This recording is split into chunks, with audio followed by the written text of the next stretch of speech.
नमस्कार दोस्तों, किसान ज्ञान के यूट्यूब चैनल पे आप लोगों का स्वागत है। यहाँ आज हम लोग आंवले की खेती के बारे में सारी जानकारी प्राप्त करेंगे। सबसे पहली बात, आप लोग सब्सक्राइब कर लीजिएगा। इस तरह का आइकॉन दिख रहा होगा, वहाँ पे क्लिक करके वहाँ पे सब्सक्राइब कर लीजिएगा। और उसके बाद सब्सक्राइब करने के बाद ये बेल आइकॉन दिखेगा, इसको दबा लीजिएगा ताकि हम जो भी वीडियो अपलोड करें आप लोग को समय से मिलता रहे। तो आइए अब आगे चर्चा करते हैं। तो यहाँ हम लोग आंवले की व्यावसायिक खेती के बारे में बात करेंगे कि आंवले की खेती किस तरह किया जाता है और कितना मुनाफा हम लोग को होता है और कितना लागत होता है। स्टेप बाय स्टेप टोटल बात होगी। कोई भी लाखों और करोड़ों की कमाई की बात नहीं होगी। जो उचित लागत और उचित जो मुनाफा होगा वही बताया जाएगा। यहाँ पे कोई झूठ बात यहाँ पे नहीं किया जाएगा। एक्चुअली हम देखते हैं बहुत सारे यूट्यूब चैनल पे झूठी अफवाह फैला दिया जाता है और किसान आवेश में आके वो खेती कर लेते हैं। उसके बाद उनको नुकसान उठाना पड़ता है। तो ए से लेकर जेड तक हम सारी जानकारी आप लोगों को देंगे, किस तरह से करना है और कितने लागत पे कितना मुनाफा हम लोग को होना है। तो सबसे पहले आंवले से हम लोग बहुत तरह का आयुर्वेदिक दवा बना सकते हैं। जैसे कि यहाँ पे आप देख भी रहे हैं, यहाँ पे कुछ आंवले से दवा बना हुआ है। और आइए हम खेती पे चर्चा करते हैं, परिचर्चा करते हैं जो आंवले की खेती किस तरह से किया जाता है। सबसे पहला, आंवला का जो है एक व्यापारिक महत्व है का फल वृक्ष है। ये आंवला एक व्यापारिक महत्व का फल वृक्ष है। औषधि गुणों और पोषक तत्व से भरपूर है। आंवले फल का एक अभूतपूर्व देन है। इसका वानस्पतिक नाम एम्बालिका ऑफिसिनेलिस है। आंवला फलों में विटामिन सी का प्राप्ति होता है। आंवला जो होता है उसमें विटामिन सी पाया जाता है। उसके साथ ही कैल्शियम, फास्फोरस, पोटेशियम, शर्करा प्रचुर मात्रा में पाया जाता है। साधारणतः आंवला को विटामिन सी की अधिकता के लिए जाना जाता है। आंवला में ज़्यादातर विटामिन सी आपको देखने को प्रचुर मात्रा में, अधिक मात्रा में विटामिन सी रहता है। और सब प्राचीन ग्रंथकारों ने इसको शिवा कल्याणकारी अवस्था को बनाए रखने वाला तथा धात्री के नाम से भी जाना जाता है आंवला को। आंवला का व्यावसायिक खेती उत्तर प्रदेश के प्रतापगढ़, सुल्तानपुर, रायबरेली, जौनपुर, वाराणसी, मिर्ज़ापुर जनपद में बहुत बड़ी मात्रा में किया जाता है। उत्तर प्रदेश में बहुत भारी मात्रा में किया जाता है। और इसका औषधीय उपयोग बता देते हैं।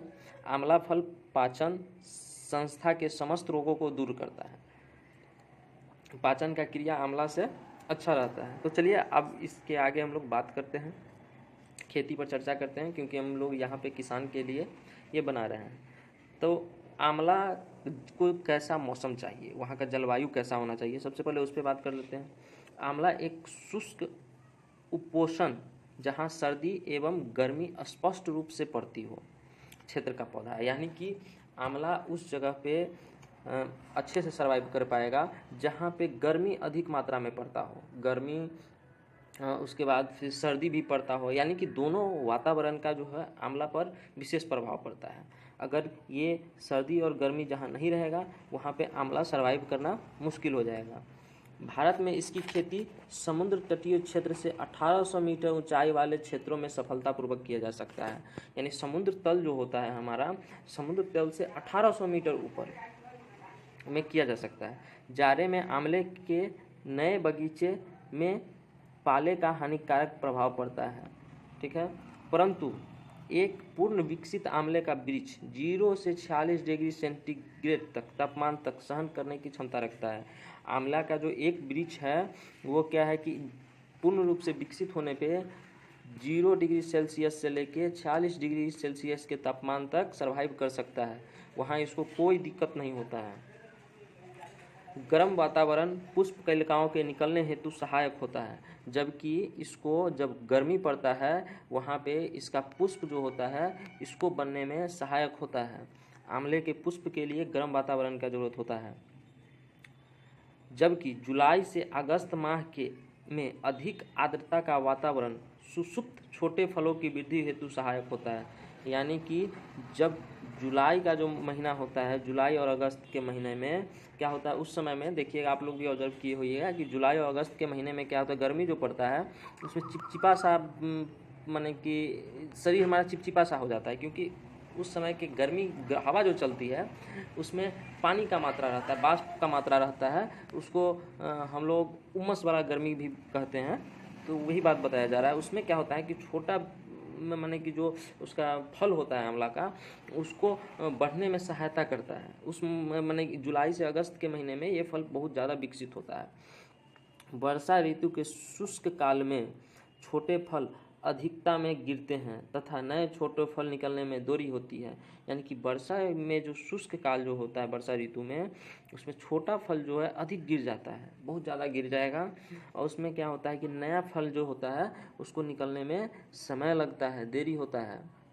उसके बाद आंवले की खेती की, अब खेती का तैयारी कैसे करें, अब उस पर बात कर लेते हैं। आंवले की खेती के लिए ऊसर भूमि में गड्ढे की खुदाई 10 फीट से 10 फीट बाई 10 फीट या 10 बाई 15 फुट पर की जाती है। यानी कि आंवले का जो आंवले के जो लिए जो जहाँ पौधा रोपा जाएगा उस गड्ढे के जो खुदाई होता है वो 10 बाई 10 या 10 बाई 15 में किया जा सकता है। पौधा लगाने के लिए 1 घन मीटर आकार का गड्ढा खोद लेना चाहिए। गड्ढे को 15 से 20 दिनों के लिए धूप खाने के लिए छोड़ देना चाहिए। यदि कड़ी परत अथवा कंकर की परत हो तो उसे खोदकर कंकर को अलग कर देना चाहिए, अन्यथा बाद में पौधे की वृद्धि पर प्रतिकूल प्रभाव पड़ता है। यदि पानी की किल्लत है तो मई में बरसात के मौसम में इन गड्ढों में पानी भर देना चाहिए। यानी कहना ये है कि हम लोगों को जो आंवले के पौधे के लिए जो गड्ढा खोदना है 1 घन मीटर आकार का गड्ढा खोद लेना है।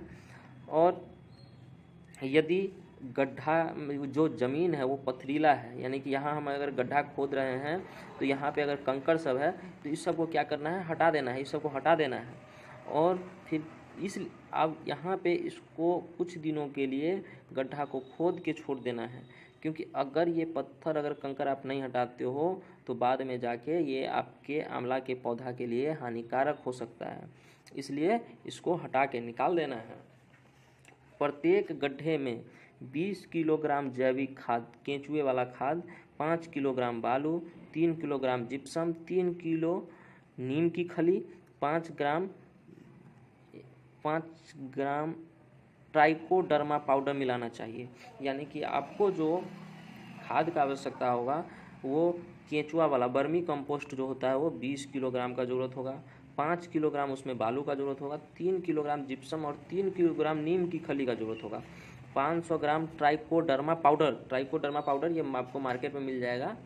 और ये क्या करना है, इस सब को मिक्सचर करके मिला के और गड्ढे भरते समय 70 से 125 ग्राम क्लोरोफाइरिस धूल भी भरनी चाहिए। क्लोरोफाइरिस का जो धूल है वो गड्ढे को जिस समय में हम ये गड्ढा है इसमें पौधा जब रोपें तो इसको भरने से पहले उसमें ये मिला देना चाहिए। गड्ढे जमीन की सतह से 10 से 15 सेंटीमीटर ऊंचाई तक भरना चाहिए। यानी कि अगर जैसे कि आप ये गड्ढा किए, यहाँ अगर आप पौधा रोप दिए तो इस ऊंचाई तक आपको भर देना है। यानी कि 15 से 20 सेंटीमीटर इस गड्ढा का जो ज़मीन का जो सतह है इससे 15 से 20 सेंटीमीटर की ऊंचाई तक भर देना चाहिए। अब चलिए आगे की बात करते हैं।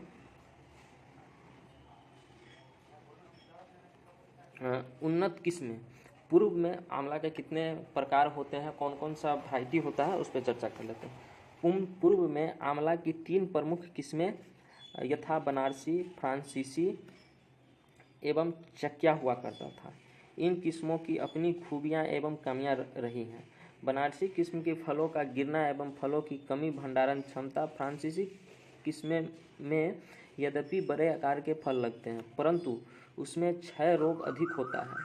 चौकैया के फल में अधिक रेशे एवं एकांतरण फलों की समस्या के कारण इन किस्मों में रोपण की प्रोत्साहित नहीं करना चाहिए। पारंपरिक किस्में कि इन सब समस्याओं के निदान हेतु कृषि संस्थान ने कुछ नई किस्मों का चयन किया है जो इस प्रकार है। कृष्णा NA4, नरेंद्र 9, NA9, कंचन NA5, Narendra 7, Narendra 10, NA10, BSR। ये जो हमारा जो किस्म है जो फ्रांसीसी हुआ करता था, फ्रांसीसी हुआ ये सब में बहुत सारा खामियां हुआ करता था। फ्रांसीसी कचिया ये सब में बहुत सारा खामियां होता था, कभी झड़ जाता था बहुत अधिक, कभी फल नहीं लगता था सही से। तो इन सबों के निदान के लिए हमारा जो कृषि संस्थान है उसने कुछ नए वैरायटी का जो है आविष्कार किया। वो कौन कौन सा था? नरेंद्र एन नाम का एक किया, कैंचन का किया, उसके बाद नरेंद्र 7 किया, फिर नरेंद्र 10 किया, BSR। इन सबों का जो है हमारा जो कृषि विज्ञान केंद्र है उन्होंने क्या किया? आविष्कार किया हम किसानों के लिए। अच्छा, परागण और अधिकतम उपज के उद्देश्य के लिए 2:1 के अनुपात में कम से कम 3 किस्मों की आंवले की पौधा रोपें। उधर 1 एकड़ में बेहतरीन परिणाम के लिए NA7 के 80 ग्राफ्ट, कृष्णा के 80 ग्राफ्ट और कंचन के 40 ग्राफ्ट लगाएं। यानी कि क्या है कि देखिए, अब क्या है कि हमारे यहाँ का वातावरण, अब हम कोई नरेंद्र N प्लांट ले आए और यहाँ प्लांट कर दिए, और ऐसे ही हमको अगर 500 पौधा अगर लगाना है तो अब 500 पूरा पौधा हम लोग नरेंद्र का लगा दिए। अब यहाँ समस्या ये आ गया कि अगर नरेंद्र हमारे वातावरण में नहीं टिक पाया, हमारे यहाँ का मौसम अगर उसके अनुकूल उस समय का अगर नहीं रहा, तो हमारा पूरा 500 का 500 पौधा लॉस में चला जाएगा। तो उसमें क्या है कि हमको भारी नुकसान को जो है उठाना पड़ेगा, 500 पौधा हमारा पूरा जो है बर्बाद हो जाएगा। लेकिन यहाँ पे हम क्या कर सकते हैं कि हमारे पास कई तरह के किस्में हैं आंवले के, तो उसमें क्या करेंगे हम, जैसे कि 500 ग्राम को पौधा लगाना है तो हम लोग क्या करेंगे, इसको डिवाइड कर लेंगे, 5 किस्में के पौधा लगा देंगे। 100 पौधा हम लोग नरेंद्र का लगा देंगे, 100 पौधा नरेंद्र का लगा लेंगे, 100 पौधा कृष्णा का लगा लेंगे। तो इस तरह से जब हम डिवाइड करके पौधा लगाएंगे तो उसमें क्या होगा कि अगर कोई एक किस्म सर्वाइव नहीं कर पाया तो दूसरा किस्म जो हमारा नरेंद्र रहेगा वो सर्वाइव कर जाएगा, तो हमको लॉस बियर नहीं करना पड़ेगा। ये सब बात आप लोगों को, कोई किसान को जानकारी ही नहीं होता है, क्योंकि वो वैज्ञानिक तौर तरीके से अभी भी अपने यहाँ के बहुत सारे किसान नहीं करते हैं। तो किसान ज्ञान का मेन उद्देश्य यही है कि आप लोग सारे वैज्ञानिक तौर तरीके जो हैं उनसे हम आपको अवगत करवाएं, और जो पौधे के प्लांटेशन का स्ट्रेटजी है, माने कि उसका नीति का विकास करें। नीतिगत खेती अगर हम करते हैं तो हमको कभी लॉस नहीं सहना पड़ेगा, हम कभी हानि में नहीं जाएंगे। तो इसलिए अब क्या है कि समय ट्रेंड बदल गया है, तो अब हम लोग को अपना भी ट्रेंड बदल लेना चाहिए। अच्छा, भूमि का चयन हम कैसे करेंगे? तो यहाँ पे अब ये मेन फैक्टर है, यहाँ जो हम किस तरह का भूमि में आंवले का पौधा लगाएं। तो यहाँ पे है, आंवला एक सहिष्णु फल है तथा बलुआई भूमि से लेकर चिकनी मिट्टी तक में सफलतापूर्वक उगाया जा सकता है। गहरी उर्वरा बालू दोमट मिट्टी इसकी खेती के लिए सर्वोत्तम पाया गया है। यानी कि आंवले की खेती के लिए जो है बलुई भूमि जो होता है वो काफ़ी ज़्यादा फायदेमंद होता है। चिकनी मिट्टी में भी हम लोग खेती कर सकते हैं, लेकिन जो दोमट मिट्टी होता है, दोमट मिट्टी हमारे आंवले की खेती के लिए सर्वोत्तम माना गया है, ये बहुत बेहतर है। और जिस बंजर कम अम्लीय और ऊसर भूमि pH मान 6 से 9.5 मिनिमम, सील सोडियम 30 से 35% एवं विद्युत चालकता 9.0 मिलीमीटर प्रति सेंटीमीटर तक में भी इसकी खेती संभव है। भारी मृदाएँ तथा ऐसी मृदाएँ जिनमें पानी का स्तर काफ़ी ऊंचा हो इसकी खेती हेतु उपयुक्त पाई जाती है। यानी कि यहाँ ये कहना है कि जिस भूमि का pH मान 6.5 हो, 6.5 से लेकर 9.0 तक का जो pH मान का जो भूमि होगा वो इस आंवले की खेती के लिए उपयुक्त माना गया है। तो अब हमारे किसान भाइयों के दिमाग में ये बात दौड़ रही होगी कि pH मान क्या होता है। तो किसान भाइयों, ये भूमि का जो है परीक्षण किया जाता है मिट्टी का, तो उसी में हम लोग का pH मान ज्ञात किया जाता है। आप जब मिट्टी परीक्षण केंद्र में जाइएगा, अपने जो भूमि का जो मिट्टी है वो लेकर जाइए और वहाँ परीक्षण करवाइए और उनसे पूछिए कि हमारा जो मिट्टी है उसमें pH मान कितना है, तो वो आपको बताएंगे कि आपके मिट्टी में इतना pH मान उपलब्ध है। तो उस अनुसार से आप जो है भूमि का चयन कर सकते हैं। अब चलिए सिंचाई का अब हम बात कर लेते हैं कि सिंचाई इसकी कैसे कब करना है। तो सिंचाई, पहली सिंचाई पौधे के तुरंत बाद करनी चाहिए। उसके बाद आवश्यकता अनुसार पौधे को गर्मी में 10 से 12 दिनों के अंतराल पर सिंचाई करनी चाहिए। यानी कि जब हम पौधा रोपते हैं तो उसके तुरंत बाद जो है हमको इसमें क्या करना है, सिंचाई करवा देना है, इसमें पानी डलवा देना है, ताकि जिससे क्या होगा कि हमारे पौधे में नमी बनी रहेगी और हमारा पौधा अच्छा से विकास कर पाएगा। इसको पानी मिलेगा तो पौधा अच्छे से विकास करेगा।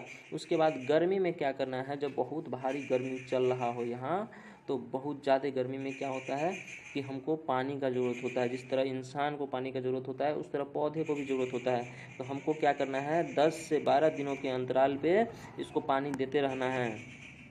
उसके बाद क्या है, फलतः प्रारंभ हो जाने पे दिसंबर से जनवरी तथा फूल आने पर मार्च में सिंचाई नहीं करना चाहिए। देखिए किसान भाइयों, ये चीज़ का ध्यान देना है।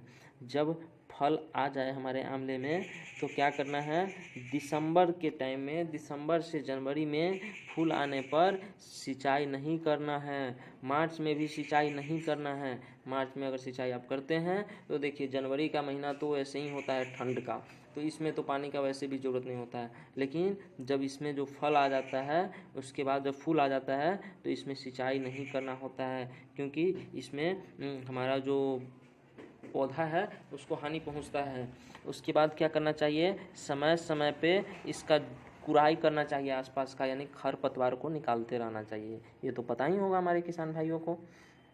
अब हम लोग बात करते हैं प्रमुख कीट कौन कौन सा है, कौन सा कीट जो है हमारे फसल को बर्बाद करता है, हमारे पौधे को बर्बाद करता है। तो पहला जो कीट है किसान भाई, देखिए ये चीज़ आपको कोई किसान किसी भी यूट्यूब चैनल पे नहीं देखने को मिलता है। किसान भाइयों आप लोग सब्र से रहें, ए से लेके जेड तक सारी जानकारी हम उपलब्ध करवाएंगे, क्योंकि ये एक वैज्ञानिक तौर तरीके से आपको बताने वाला चैनल है। ऐसा चैनल आपको नहीं मिलेगा। यहाँ पे मूर्खों का जो YouTube चैनल आता है वो लाखों का आपको कमाई दिखा देते हैं, जिसके कारण आप लोगों को भारी नुकसान उठाना पड़ता है। लेकिन किसान भाइयों, ये यहाँ पे आपको वैज्ञानिक तौर तरीके की बात होगी, जो सच्चाई होगा वही बात होगा, और ये शुरुआत से लेकर अंत तक की सारी जानकारी हम आपको देंगे कि आपको कौन से कीट कहाँ कितना परेशान कर सकते हैं, इससे कैसे बचा जाए। तो पहला कीट जो है हमारे किसान भाइयों, जो आंवले के पौधे को बर्बाद करता है, वो छाल खाने वाला कीट होता है, जिसको हम आप लोग को दिखाएंगे भी आगे कि छाल खाने वाला, ये देखिए इस तरह का कीट होता है।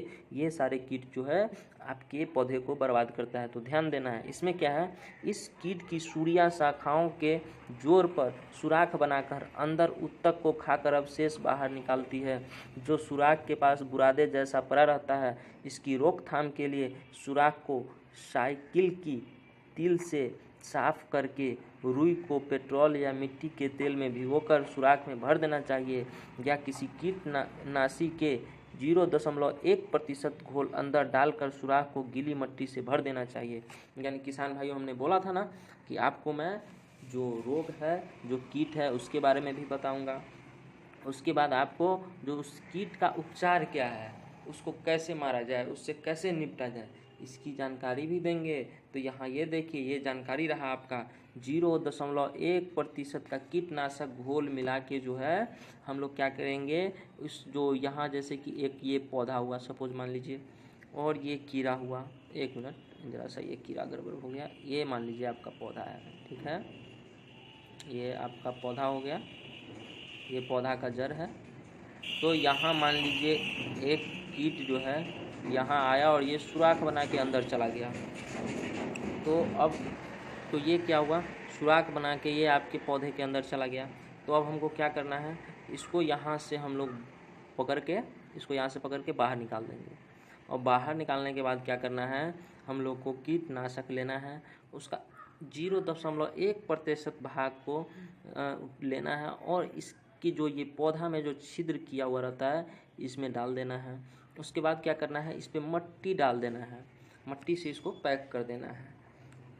उसके बाद दूसरा जो कीड़ा लगता है, वो अभी आपको मैंने कीड़ा दिखाया था जिसके साथ करना है, ये वाला जो कीड़ा है हमारा, इस कीड़ा को जो देख रहे हैं इसी के साथ ऐसा करना है। ये देख रहे हैं कितना हानिकारक कीड़ा है, तो इसी के साथ हमें ऐसा करना है। उसके बाद माहू एक कीट होता है, इस कीट का प्रयोग जब मौसम में नमी हो या बादल छाए हो तो अधिक होता है। यह कोमल भाग एवं छोटे फलों के रस को चूसकर कमज़ोर बना देता है। इसके रोकथाम के लिए नीम ऑयल 2 लीटर 100 लीटर पानी में घोलकर 15 दिन के अंतराल पर 2 बार छिड़काव करना चाहिए। ये जो आप देख रहे हैं इस कीट के लिए, ये कीट जो है आपका, हम देखिए ये सारा कीट दिखाने का मकसद मेरा बस एक ही है, ताकि आप लोग को जब ये कीट दिखे तो तुरंत एक्शन ले ले आप लोग, क्योंकि आपके पास जानकारी, देखिए किसान भाई, अब बिना जानकारी के खेती करना बहुत हानिकारक हो सकता है। तो अब क्या है कि जानकारी के साथ हम लोग को खेती करना होगा। अगर जानकारी नहीं रखेंगे तो हम लोग हमेशा नुकसान का ही सौदा करेंगे। तो यहाँ 100 लीटर के पानी के घोल बनाकर 15 दिनों के अंतराल पर 2 छिड़काव कर देना चाहिए, यानी कि 15-15 दिनों के अंतराल पे हमको क्या करना है, छिड़काव कर देना है, जिससे कभी एक कीट जो है हमारे पौधे पर न मंडराए, बस दूर से ही भागता जाए। और उसके बाद सूट गाल मेकर, ये एक प्रकार का भी ये भी कीट है, ये हम अभी आपको दिखाएंगे। उसको भी पहचान लीजिएगा गौर से कि जब कभी वो दिखे तो उसका उपचार तुरंत कर देना है। इस कीट की सूंडियां नए टहनी के सिरे पर प्रवेश करके वृद्धि को रोक देता है। ये देख लीजिए कितना बड़ा ये कीट है। ये कीट का जो सूर होता है वो नए टहनी के सिर में प्रवेश कर जाता है और उसका क्या होता है कि विकास को ही रोक देता है। इसके रोकथाम के लिए प्रभावित टहनी को 5 से 7 सेंटीमीटर नीचे से काटकर निकाल देते हैं तथा इसे कहीं गड्ढे में डालकर जला देते हैं। अब देखिए इस सूट गॉल मेकर जो है ये बहुत खतरनाक है। तो इसका उपचार यही है कि हम क्या करेंगे, जिस टहनी में लग गया है, मान लीजिए ये टहनी है, यहाँ पे अगर ये लग गया है तो हम क्या करेंगे, यहाँ से इसको काट के इसको हटा देंगे और यहाँ इसको एक गड्ढा खोद के इसको इसमें डालकर और नीचे से आग लगा के इसको जला देंगे।